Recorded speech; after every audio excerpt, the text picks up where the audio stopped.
What is happening, sports fans? Happy Sunday, people. Hopefully, everyone's having a really good weekend. Enjoyed some college basketball last night. If you've been following me, you know that I was all over Loyola, so the Ramblers keep on rambling. And Florida State with an amazing cover. That's what happens when you're going well. Don't always get those breaks, but how Michigan doesn't foul there at the end, it's nuts. If I was on the Michigan side, I'd be pretty salty, but that's why I generally like to take dogs. I'll be out with a betting video in a little bit about today's two games. Similar trend there. So if you guys know me, I'm sure you know where I'm leaning, but we'll get to that in the next video. Wanted to just hop on here and talk some DFS. My partner Ryan is off for the weekend, so I'm rocking it solo. Wanted to just really break it down simple today. I'm only going to talk about the 6 o'clock slate, the main slate, not that early 3:30 slate. And I'm going to break it down to you with a 5-pack I have right now. Now, this doesn't mean I'm definitely using this 5. It's only 11:45 a.m. Eastern. But these are 5 guys I'm looking at. That's for damn sure. Let's start off at the top with Russell Westbrook. You guys know me. If you know me, you know that I'm a GPP player, so Westbrook isn't always a must for me by any means. I love him tonight. Facing Portland with triple revenge. You got the Lillard-Westbrook all-star stuff. Not necessarily that OKC need to win, but everyone in the West needs a win. So both these teams are playing hard.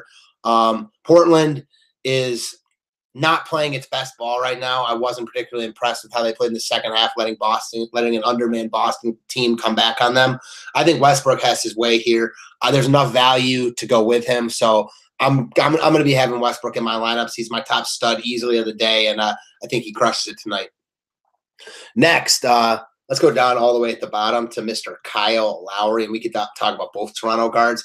I think if you don't play Westbrook, this is a real interesting pivot because, I don't think he'll be as popular. He will be popular, though, considering how well he's playing and his matchup. What's really not to like about Lowry here? DeRozan doesn't really look like himself right now, and Lowry is balling. Lowry is the guy we really like picking on when he is going well. He's a streaky guy, shooting really well from 3 right now. Great matchup here with the Clippers. Coming off a nice triple-double. I like Lowry a ton here. I'd love to pair him with Westbrook. I think you can easily do that here. If you don't use Westbrook, Lowry would easily be my guy. And you could make the case that, and I'm still thinking about it, Lowry might be even more of a priority than Westbrook for me here, considering the price. Let's stick in the north and talk about Mr. Fred VanVleet, who I think you're fine playing with or without Lowry. Just look what he's doing. 30+ and 3 straight at that 4.8 salary. He's crushing value, cash value, GPP value, whatever you want. He's killing it.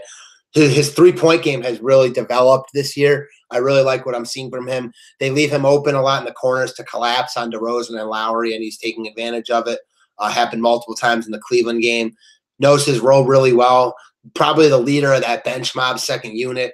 Cannot go wrong with VanVleet playing with Lowry, without Lowry, however you want. More than in play here. Let's talk about Mr. Al-Farouq Aminu real quick. So we talked about him last time when he was 5'6", that we didn't like the price increase, and we don't love the price increase. I'd like him a lot better if he's 4'6", but, check the game log. 40+ in 3 straight. He's just on a roll right now, and I'm gonna ride it on this slate. I want exposure to Portland here, and it's not often that I like someone that's not Damian Lillard. Aminu is the guy I'm gonna be going with. He's just playing awesome ball. I don't know. Is Paul George going to check Aminu? I'm not sure about that. Just he does different things. He's not like necessarily the scoring type. He does a lot of different things. Are those 5 steals replicable? Maybe not, but he's gotten 40+ in the 2 before that without getting 5 steals. So I'm all about Aminu here. At some point, it will come crashing down, but I don't think it happens tonight. Next guy, and the last guy we'll talk about now. It's early, so this is only to go to if Dennis Schroeder is out. He's questionable right now. If Schroeder is out, you just plug and play Isaiah Taylor.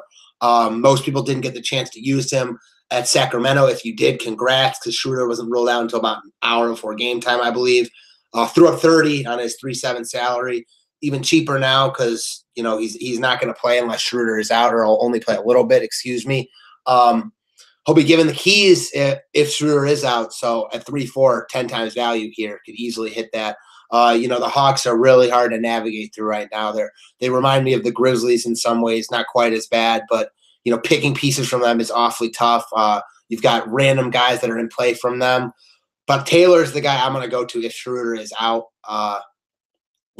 If we don't hear anything about Schroeder, it would take some balls to use Taylor, but that's what it takes to win GPPs right now. And if Schroeder is out, I think the way to go is just Isaiah Taylor.